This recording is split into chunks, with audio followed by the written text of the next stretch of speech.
Hello, welcome to Store Stories. Every Friday, I would like to release a video of the weird stuff I've had to deal with working at a grocery store. And I want to preface this by saying I'm not opposed to food stamps. I'm not opposed to the Supplemental Nutritional Assistance Program. I think that's what they call it now. I think that's the PC term for food stamps anymore. I'm not saying, grr, help, how dare poor people eat. I'm not saying that. I am saying that there is a lot of room for improvement in this program. Like, for example, this one lady, she came through with 2 whole shopping carts worth of soda. Just soda.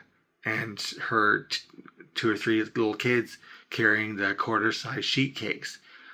One of these kids, the sheet cake was almost as big as he was, and he's carrying it for his mommy because he gets a whole cake. Surprise, surprise, she's paying with food stamps. Her order was over $300 worth of soda. Just pop and cake. It was just caffeinated sugar water.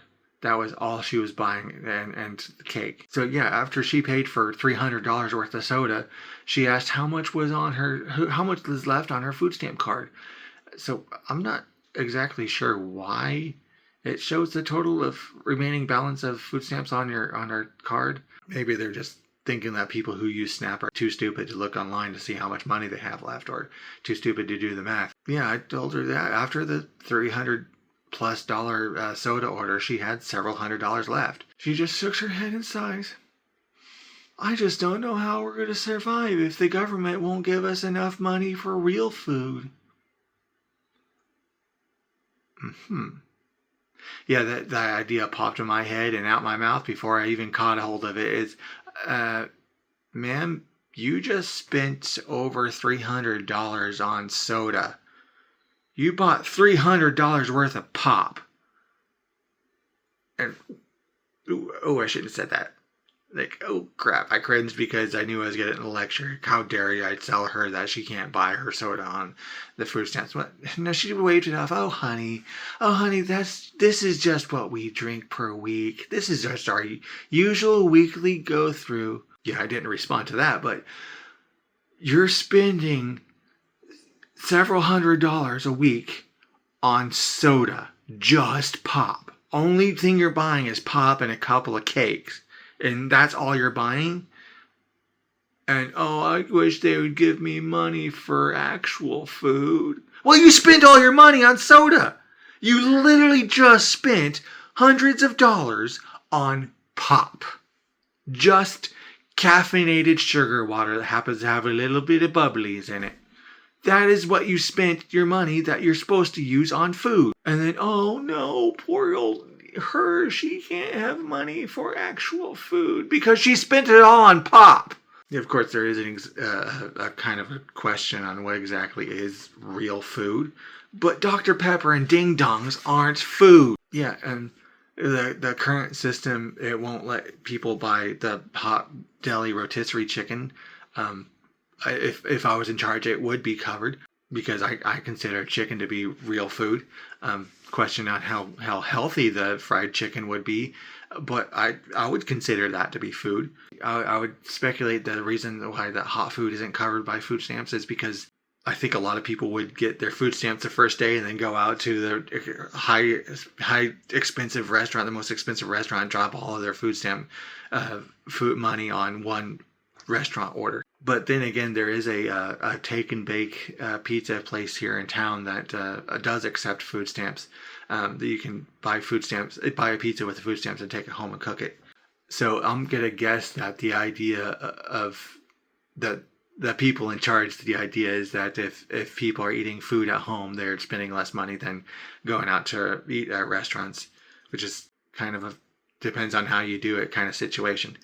Because if you're dropping $300 a week on just pure pop, you're spending quite a bit more than you would out at a restaurant. Yeah, a lot of people that I follow online wouldn't consider ramen to be actual food, but there was a while that I was surviving off of ramen. So yeah, I would consider ramen to be food stampable. I personally would consider most of the meat department to be covered by food stamps if I was in charge. of course, people deriding food stamps online are, oh no, they're buying lobster and the top cuts of steak and well, at least the top cuts of steak and the high expensive lobster and stuff, at least those are food. They're those are actual food. You're spending more than you need to on that kind of food, but at least that's actually food. And yeah, a lot of other people I follow online, they wouldn't be a big fan of the idea of bologna sandwiches, but sure, let them have bread. Although, kind of a funny thought there, because a lot of American bread in other countries is called cake. So let them eat bread. Has an unfortunate French connotation there.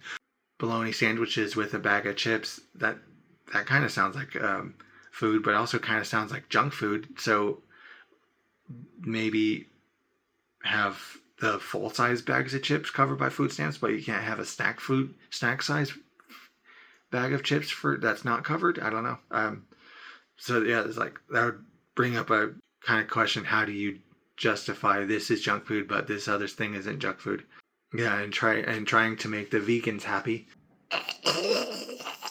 I would say the all of produce would be considered food stampable, because yeah, the single ingredient stuff like strawberries, let them have fruit and let them have the vegetables and let them have meat. Let them have actual food, but let's not have them have pop and candy, and because that's not actual food. Because yeah, I'm sorry, I'm one of those horrible, evil, nasty people that think food stamps should pay for food. Candy isn't food. Snack cakes isn't food. Food stamps should pay for food. If I was in charge, it would be a lot closer to WIC, where like some of the loaves of bread would be covered by food stamps, and other bread isn't covered by food stamps, because I think they should have some kind of minimum nutritional value to be covered by food stamps. Where unlike today, where it's almost just about everything you can put in your mouth at the grocery store is covered by food stamps, if it's not a supplement or hot food. Some people like to throw out the false dichotomy of, oh, you're okay with blowing up other countries, but you don't want to have a kid have a cookie. Well, no, I don't want our government blowing up random children around the globe, and no, have the kid actually eat actual food if they're going to get supplemental food from the government. I kept writing my script in different places because I kept getting different ideas of what to talk about in this. But it's like, seriously, how are you going to drop over $300 just on soda and then complain that the government doesn't give you enough money, because how dare the government not give you enough money to survive when you're literally dropping it on crap? You're literally drinking and pissing away your money that you're supposed to be using on actual food.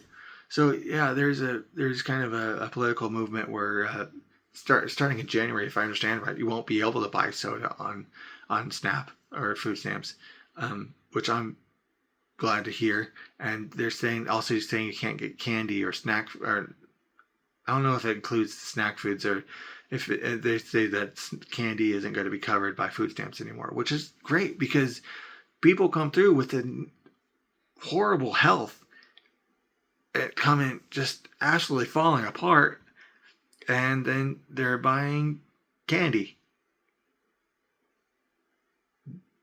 because the government was nice enough to give them money for candy, but then not enough money for actual food. But anyway, yeah, food stamps should pay for food. That's going to be the moral of this story. Anyway, thanks for watching. Like, share, and subscribe, and all that good stuff. And have a nice day.